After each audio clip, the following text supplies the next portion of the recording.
Hello, everybody, and welcome to Top News, October 29th, 2025. It's the 29th day of the government shutdown. We just got to keep touching base on that. Here's what I was going to talk to you one thing about today is it's been a problem since the beginning of time. Men not wanting to admit that they're getting older and letting go of their youth. Not too long ago, we had Mike Tyson fighting Jake Paul. Mike Tyson was 58 years old at that time. Now we've got two other boxing legends that are coming back, wanting to prove that they've still got it, with Floyd Mayweather and Manny Pacquiao set to fight again next year for a rematch.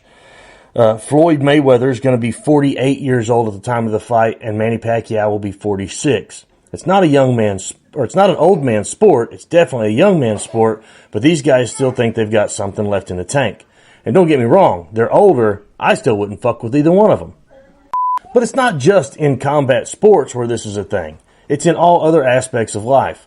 Look at Kelsey Grammer. He just had his 8th child. He's 70 years old. I guess they'll be able to share applesauce cups. 5 monkeys are on the run in Mississippi after a truck wreck where some experiment monkeys were on their way from Tulane University, and they got loose after this accident. Now, some of these monkeys could be infected with Hep C, herpes, and even COVID.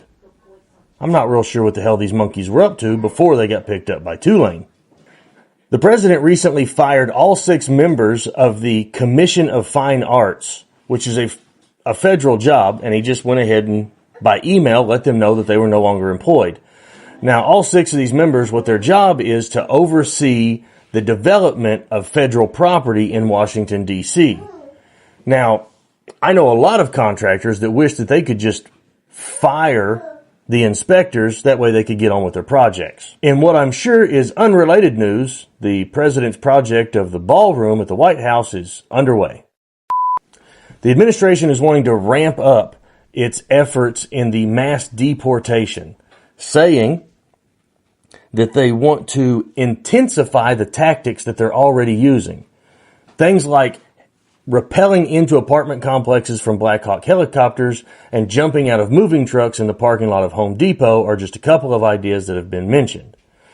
Now, I don't know why they think they need to ramp up these tactics. They're already having to move recess for elementary schools indoors because of the drifting of tear gas affecting the children.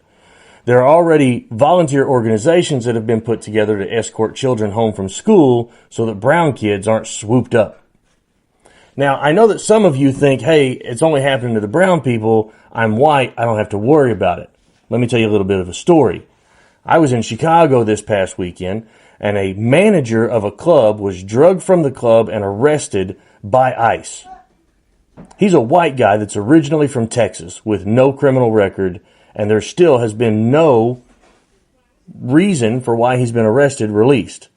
So just because you're white doesn't mean you're safe. And maybe now that you know things like that, you'll start taking it more seriously. Because I know that it's a big problem that a lot of us have, I've been guilty of it myself, is if it's not happening in my yard, none of my business. Or if it's not happening to people that look like me, I'm not concerned.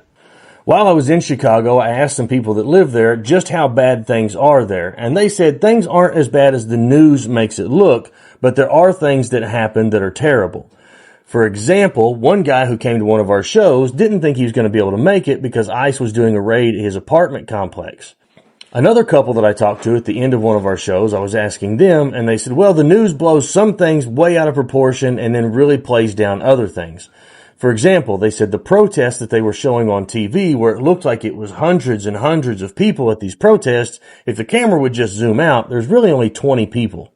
Another thing that they said is that there were 12 arrests made, and from what they understand, these 12 people who were arrested were actually active gang members who were involved in criminal activity.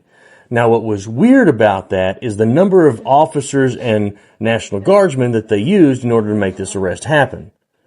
Over 300 swooped in on a place to arrest 12 people. That's a little bit of overkill, and I can only imagine how much money that costs. So in today's top news, I'm rooting for the old guys that's still trying to live their youthful days. I hope that all the monkeys get caught and nobody gets infected by anything. I hope that the federal employees at the Commission of Fine Arts get their job back so that they can start regulating the building of things that happen in Washington, D.C. And I hope that the ICE agents and National Guardsmen, no matter who the top dog is, uses their own moral compass. This is Top News. I'm Matt Farrell from My Peacock Comedy Channel. We'll see you guys tomorrow.